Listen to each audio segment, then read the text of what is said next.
All right, Randy Walker coming to you from Corinth, Mississippi. This is the Corinth, Mississippi Civil War Battlefield National Park. Great little plaque here with some Civil War soldiers walking either to or from battle. Unfortunately, there's a government shutdown right now, so we're not able to get into the museum due to the lapse of appropriations, etc. But there's a cannon in there and so forth. But one of the things that's kind of interesting about this is they have kind of scattered, pieces of Civil War paraphernalia, supplies, etc. That was a backpack. Here's somebody's, it's metal, of course, but of a Civil War jacket. Here's a broken wagon wheel. And on the path here, you got a revolver there. And I'm not sure what this is. That's a canteen and some knives. There's a thing for a cannon. There's a kettle. Look at that CS, Confederate States. Shovel. So, yeah, too bad that it's closed. Maybe I'll walk up here and I think the battlefield is just down this hill.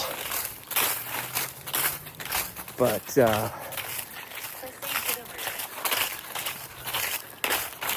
brisk day today. Oh, look, here's a cannon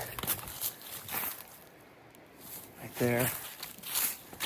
I'm not sure if this was a fort or anything. I didn't do a lot of Googling about this battle. There's another cannon right there. Huh? And right down this hill is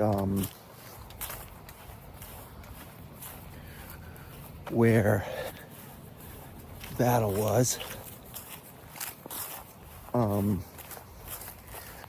So after the Battle of Shiloh, which is just over the border in Tennessee, the Confederates retreated to Corinth and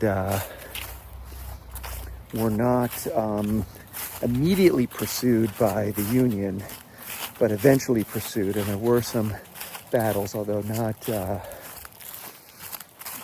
major battles. And the Union eventually took Corinth and also Tupelo, which is more famous for being the hometown of Elvis Presley. But here's the battlefield here.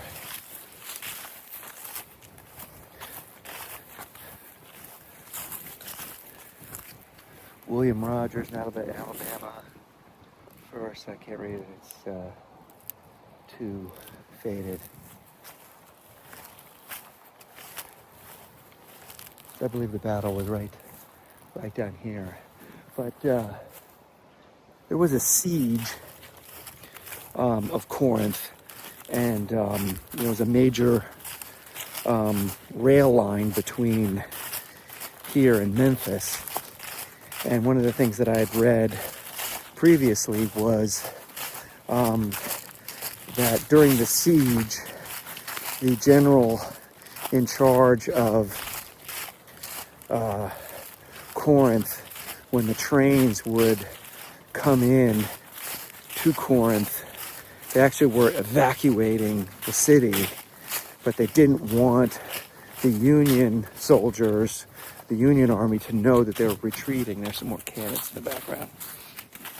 They didn't want to know that they were retreating and that they were going to be evacuating the city.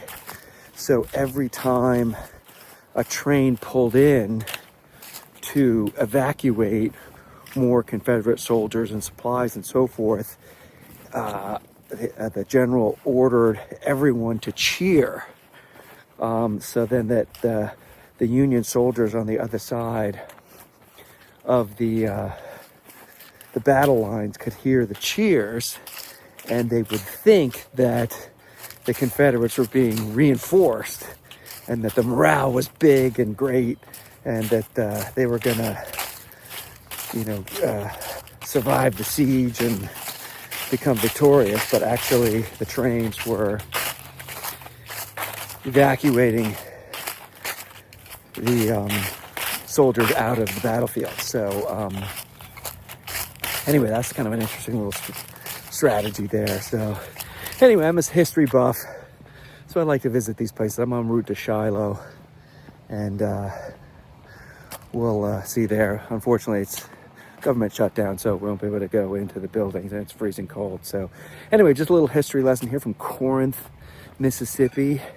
Randy Walker, R. Walker Travel YouTube channel. Over and out.